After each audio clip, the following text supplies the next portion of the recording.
Bienvenidos nuevamente. Con este video iniciamos una nueva sección en nuestro estudio de movimiento. Recuerda que empezamos física, es nuestra primera área de estudio de ciencias.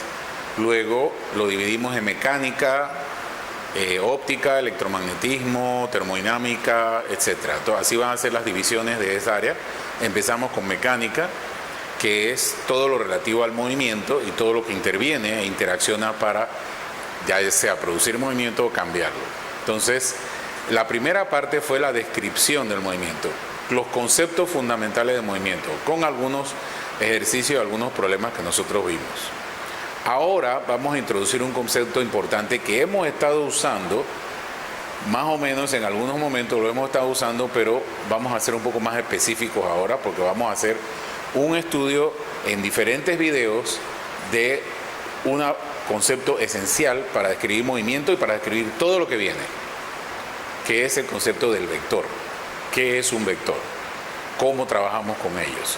¿Cómo esa cantidad se asocia a nuestra descripción del movimiento? Así que vamos a hacer una serie de videos en donde vamos a ilustrar un poquito de la historia para que sepas de qué se trató, de dónde nace, con algunos personajes.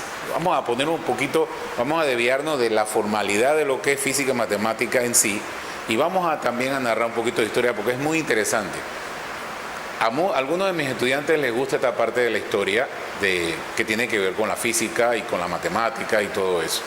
Algunos otros como que no les interesa mucho, quieren es la fórmula. Esos son los que, esa actitud de la fórmula es lo que estamos tratando de que tú y yo y tus amigos y tus amigas pues cambien un poquito y ahora se dediquen a analizar por qué, hacer lo que llamamos análisis crítico de por qué las cosas suceden de la manera que suceden y si tengo alguna forma de poder describirla y entonces desarrollar esa forma de una manera simple, sencilla, lo más posible, hasta llegar a alguna forma que evidentemente serán complejas porque el proceso o el fenómeno que ocurre evidentemente no es tan simple, ¿no? Tratamos de simplificarlo lo más posible a poder describirlo con herramientas que podemos manejar.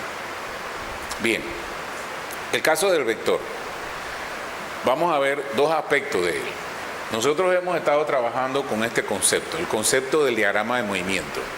En el diagrama de movimiento reproducimos el objeto que se mueve, puede ser un carro, un vehículo, un animal, etcétera, que se mueve en una dirección.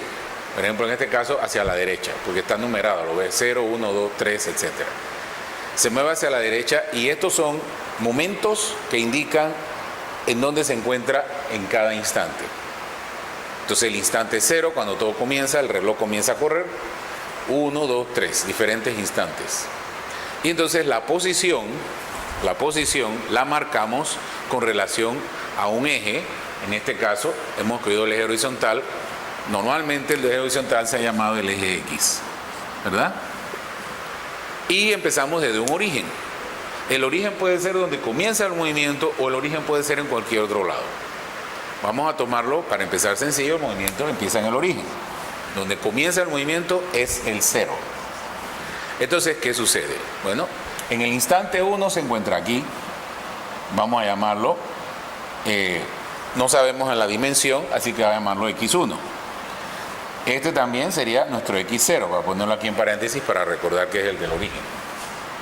X2, X3, y esas son las posiciones. Esto corresponderá a un número dependiendo de la escala que estamos usando.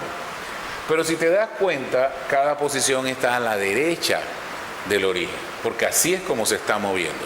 Es decir, el objeto se está moviendo en una dirección de 0 a 1, de 1 a 2, de 2 a 3. Eso significa que yo aquí en esta posición 1, yo estoy a la derecha del origen. ¿Cómo lo represento? Lo represento así mismo, o sea, tomo el origen de referencia e indico hacia dónde estoy en el momento 1. Eso lo hago a través de algo muy sencillo, una flecha, ¿verdad? Una flecha. En la posición 2, con respecto al origen, también me encuentro en otro lugar y también lo indico de una manera muy similar. Con respecto al origen, una segunda flecha. O sea, indica hacia dónde tengo que mirar, en qué dirección tengo que mirar para encontrar el objeto en la posición 2. Y finalmente, pues en este diagrama, que nada más tenemos 3 posiciones, la posición 3. Entonces te das cuenta que yo tengo esta línea. Esta línea tiene una magnitud, un tamaño. Ese tamaño corresponde a las unidades en esta escala, ¿verdad? En unidades. ¿Qué unidades? De distancia, porque X se va a medir en metros, por ejemplo. ¿Ya? Nosotros usamos metros en nuestro sistema de unidades. X2 va a estar también a una distancia del origen, pero en esta dirección. Entonces, ¿ves lo que estamos diciendo? Esta distancia en esa dirección. O sea, estamos hablando de dos cosas: distancia y estamos hablando de dirección. ¿Ves? Dos conceptos unidos que no puedo separar. Cuando yo tengo que describir una entidad, una cantidad, de manera que tengo que utilizar una magnitud en las unidades de medida de esa cantidad, y además tengo que incluir la dirección, porque no puedo separarlos, entonces es que yo tengo un vector. Entonces tengo un vector, ¿verdad? Eso, tengo un vector. Y esos vectores se van a representar con símbolos, porque yo tengo que decirle a otra persona cómo es que estoy hablando de esto. Yo no todo el tiempo voy a cargar ese cartón allí, el cartoncillo con el diagrama de movimiento. Tengo que poder expresarlo con palabras y con símbolos, el lenguaje. Y así hacemos para hacer todo, describirlo en manera de palabras y símbolos. Entonces, ¿cuál símbolo usaremos? Este es la posición 1. Es un vector y lo indicamos con X y una flecha. Y así lo llamamos, X con una flecha arriba. La flecha, para recordarnos que se trata de una cantidad que tiene magnitud y tiene dirección. Y en muy particular caso, la dirección es unívoca porque está representado por un sentido. Es decir, hacia la derecha decimos el sentido es positivo, hacia la izquierda decimos el sentido es negativo. ¿Cómo se escogió esa convención? Bueno, la misma forma en que en un momento dado se define una convención. En unos países la gente, tú viajas en el paño derecho, de tu derecha, en la dirección hacia adelante. En otros países tú viajas en el paño izquierdo. Eso se decidió por una convención que todo el mundo acordó o simplemente se ordenó de esa manera. Y así se ha hecho. ¿Por qué, por ejemplo, decimos cuando medimos el manecillas del reloj, movimiento siguiendo la manecilla del reloj, decimos que ese movimiento es negativo? Y tú te quedas sorprendido, pero si el reloj va así. Bueno, son convenciones que se tomaron. El ángulo se va a medir no en la dirección de la manecilla del reloj, sino opuesto a la manecilla del reloj, partiendo desde el eje derecho de un círculo. Recuerda que los griegos desarrollaron la geometría fue con los círculos. Así que ellos empezaron a definir desde allá, desde ese extremo derecho, porque es como si tú te pararas, ¿no? Tú te paras en un lugar y te extiendes tu brazo y empiezas a hacer tu trabajo desde el lado derecho. ¿Tiene sentido? ¿Ves? Recuerda que las cosas se hicieron y se definieron en base a objetos naturales. Entonces, X2 sería la definición, el símbolo que representa la segunda posición, y X3 el símbolo para representar la tercera posición. ¿Ves? Entonces son símbolos que representan las diferentes posiciones. Pero entonces yo tengo otra cosa aquí. Tengo que entre X1 y X2 hay un desplazamiento, cambio de posición. ¿Cómo represento yo ese cambio de posición? Bueno, de 0 a 1 ese cambio de posición precisamente es X1, pero de 1 a 2 ya es otra cosa. Es el cambio, o sea, esta que está aquí menos esta. Cuando tú haces la diferencia es como quitarle el pedazo de X1. Recordemos algo tan simple como sumar y restar. Es como quitarle el pedazo de X1. Entonces te queda este pedazo que está aquí, que representa el espacio entre 1 y 2. ¿Y cómo lo represento? Pues no lo puedo representar con otro vector. Ese vector va a ser una cosa así. ¿Ves? Ese es el desplazamiento. Ese es el desplazamiento. Y aquí va a haber otro desplazamiento también. Y aquí hay el primer desplazamiento que coincide con X1. Entonces, esos son desplazamientos.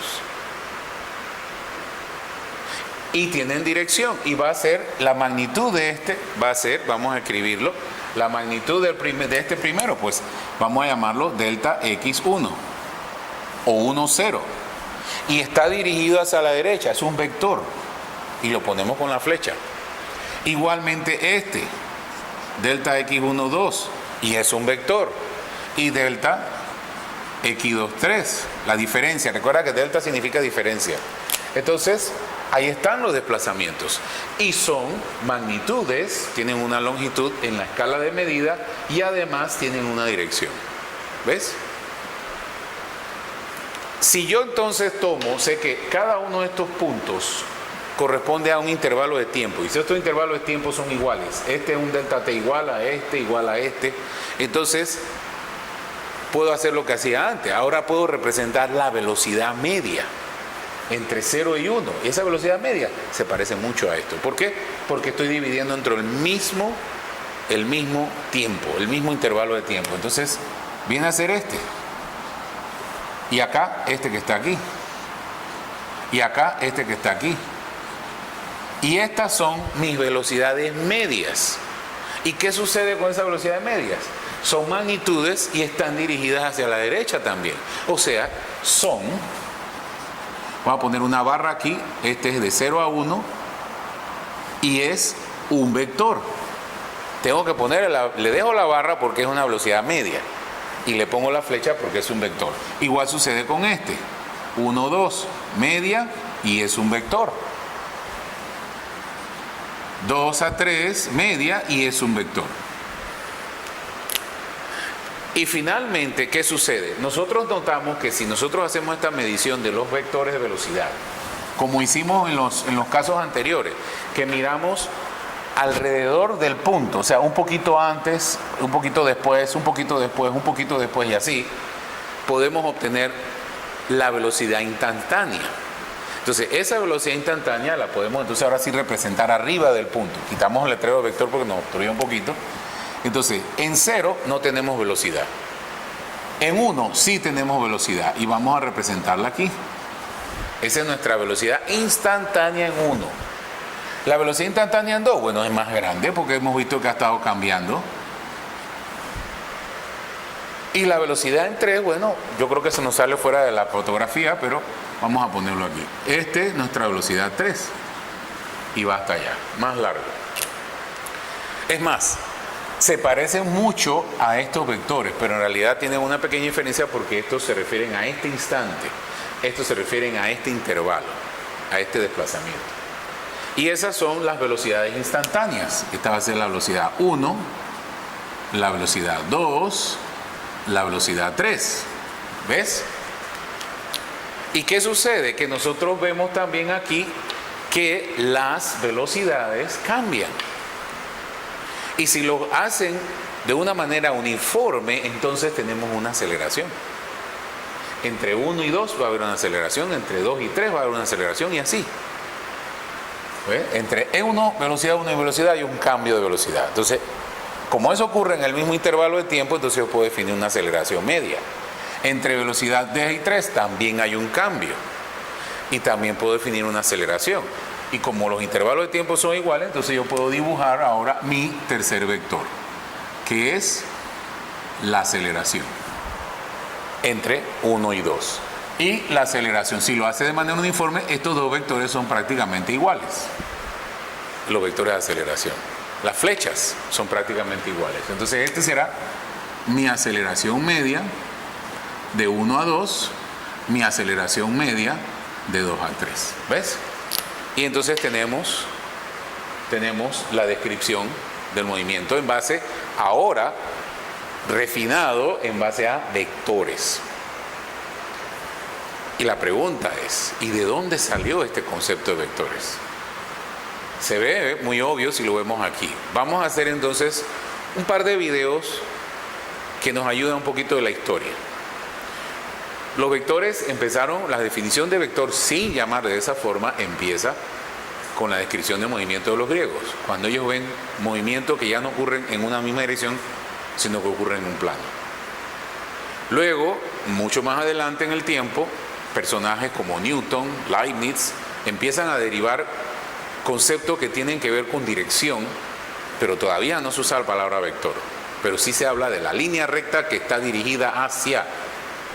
Eso lo vamos a ver también cuando discutimos las leyes de movimiento, tal como las describió Newton.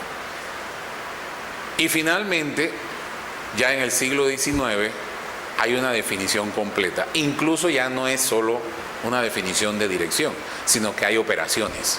Se puede construir toda un álgebra, es decir, toda una matemática básica de operaciones básicas, cómo trabajar con vectores.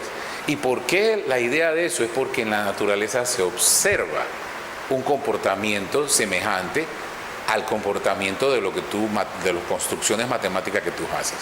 Y lo vamos a ver también. Esos dos videos de historia, quizás uno de ellos sea un poquito largo, nos perdonas, pero yo creo que es importante que sepamos ese tipo de historia, porque es muy interesante y es muy bonito. Y lo ponemos como introducción a vectores porque también lo pondría yo fácilmente, por ejemplo, en las clases de trigonometría, las lecciones de trigonometría que vamos a poner, también lo pondría.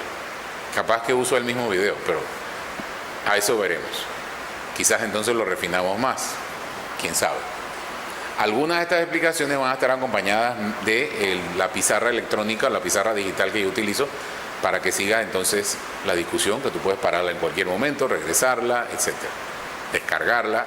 Pero recuerda siempre, por favor, haz tus comentarios abajo, comentarios positivos. Yo sé que hay mucha gente que le gusta criticar de todo. Yo empiezo este trabajo haciendo una crítica constructiva de por qué hay videos que realmente no nos están explicando las cosas, por qué ocurren o por qué son. Así que adelante y vamos entonces con una introducción a los vectores. Ya tenemos una primera idea en base al movimiento que hemos descrito, los conceptos de movimiento que hemos trabajado, pero ahora vamos a ir un poquito más profundo, porque tenemos que trabajar ya no en una dimensión, tenemos que aprender a trabajar en 2 dimensiones y quizás más. Entonces, ¿listo para trabajar? Entonces síguenos en los otros videos que tenemos de la subsección de vectores.